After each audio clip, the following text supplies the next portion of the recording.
Okay, guys, happy Friday. Just a quick quarantine update. So, I guess getting information about quarantine and fish is very hard. Very, very tough for this hobby. There's some good people online that really know their stuff, like doctors and veterinarians and things like that, marine biologists, and there's people with experience. And I was kind of conflicted with information. Okay, so here's where we're at. So we have two clownfish, we have Nemo, and we have Snowflake. We have Violet, our orchid dotty back, and we have Hank.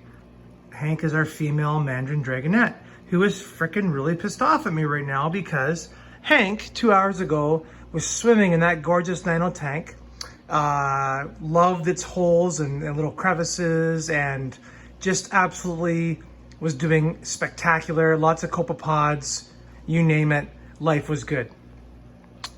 Originally I read that Hank, the Mandarin, the female Mandarin dragonette, was susceptible or not susceptible to ick and diseases, and there's a lot of misconceptions out there and bad information, and that don't quarantine your dragonette, just put them in the tank because they don't get diseases. Well, then I did some more digging today, and I realized that after 2 weeks of these other fish being in quarantine, that Hank, who's a female, always have to say that, Hank needs to be in quarantine as well. And here's the problem. Copepods get killed by a lot of ick medicines. So luckily, Hank eats frozen food, not necessarily the most healthiest for him, or for her, sorry, but for the next couple of weeks, she is gonna have to make do with it, and I'm gonna feed her really well and do lots of water changes. The other thing I'm gonna do is tomorrow I'm gonna go to the store and buy a bigger quarantine tank, and I'm gonna buy an actual real power filter, take the carbon out, and do this all over again. Because I'm learning, and I've never quarantined fish before. Like my last reef tanks I never had to. I never had any issues. I got lucky. This time I'm not lucky. So I do not want Hank. Hank is probably carrying ick and putting ick back into this tank again right now. Luckily, these fish are all good. They're perfectly healthy, and there's medicine in there that if the ick does come up again, it's gonna take care of it. It's just gonna take time. But what I want is, this tank now is fallow. Fallow meaning there is no fish. There's invertebrates, there's snails, there's crabs, there's shrimp, there's corals. This tank is now able to, whatever parasite's inside is gonna die eventually. It's gonna take weeks, but that's what's gonna happen. So unfortunately, this spring, late spring, early summer, these fish are not gonna be in their beautiful reef tank. And this is what we gotta do, and it sucks, but I'm giving them tons of attention. I'm feeding them really well. Like I said, tomorrow I'm gonna go out and buy them a big quarantine tank, almost as big as their regular tank. And I'm gonna buy them a new power filter, take out the carbon, because the carbon will take out the formaldehyde and the medicines that are in the medicine, and help to let this happen. So what I'm gonna do is, none of the fish show any signs of disease. Hank, hi Hank, I love you.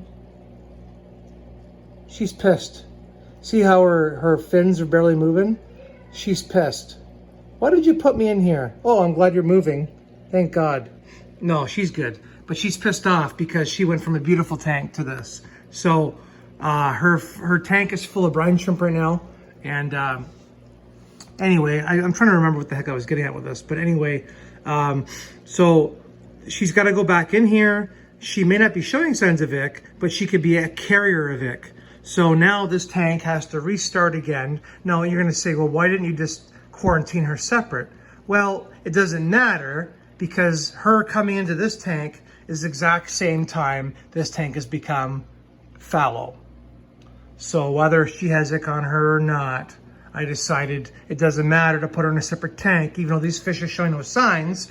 They all still have to be quarantined because this tank needs to go for a month and a half without fish. So that's what we're going at. So tomorrow I'm gonna go to PetSmart and I'm gonna get a 10-gallon glass tank. I'm gonna get an over the side filter. And this heater I have is more than sufficient, way more than sufficient. And I'm going to aquascape it a little bit nicer for them. so that it looks better. I'm gonna put it right there beside the main tank, and that is gonna be their home. And that's fine, they're gonna be fine. Listen, these fish, they're gonna live a long time. They're beautiful, they're happy, they're healthy. Everything's gonna be good. The only problem is Hank. Hank, I'm gonna have to make sure I keep on top of him. I can't dose much with him, and copepods won't survive. So he's a little bit different. Yes, I should have probably quarantined him separate, but he loves his frozen foods, and I'm thinking it's gonna be okay. I'll give you guys updates on how everything's going. So this is the status of the tank. You guys are gonna say, well, why don't you quarantine? Well, you know, we all learn lessons, so. But we're going a little bit backwards here, but we are good. Everybody is happy and healthy. Nemo, that we got the other day, is looking beautiful. He's a beautiful fish. There's Snowflake, who's a mocha snowflake clownfish, a $100 fish. Looks lovely. Violet is in his shell right now, so you cannot see him. And there's Hank, my female Mandarin dragonette, who is like, dude, are you kidding me? You took me out of my beautiful habitat to be quarantined.